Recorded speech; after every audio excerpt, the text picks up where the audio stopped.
ஒரு bakery owner தன் வீட்டு பக்கத்தில் இருந்த ஒரு விவசாயிகிட்ட தன் தேவைக்கு டெய்லி 1 kg பட்டர் வாங்கிட்டு இருந்தார். அந்த பேக்கரி ஓனருக்கு ஒரு நாள் ஒரு சந்தேகம், என்னடா நம்ம டெய்லியும் நிறைய வெயிட் பண்ணி கொடுக்குறோம், இந்த பட்டர் 1 kg இருக்காது போலையே அப்படின்னு அவருக்கு ஒரு சந்தேகம் வந்துருச்சு.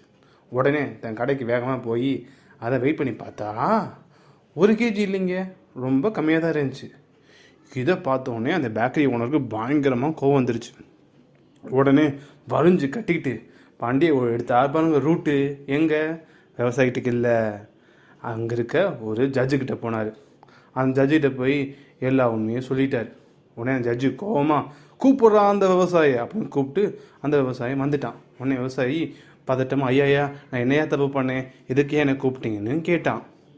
உடனே அந்த ஜட்ஜு சொன்னார், டேய் நீ இந்த பேக்கருக்கு கொடுக்க வேண்டிய டெய்லி 1 kg பட்டரில் டெய்லியும் கம்மியாக கொடுத்துருக்குன்னு மிரட்டினார். ஐயா அப்படி இல்லைங்கய்யா, நான் கரெக்டாக தான் கொடுத்தேன் அப்படின்னு இந்த விவசாயி சொன்னார். அதை கேட்ட ஜட்ஜு, டேய் அவருக்கு எப்படி டெய்லி 1 kg பட்டரை கொடுத்த, எப்படி மெஷர் பண்ணேன்னு கேட்டார்.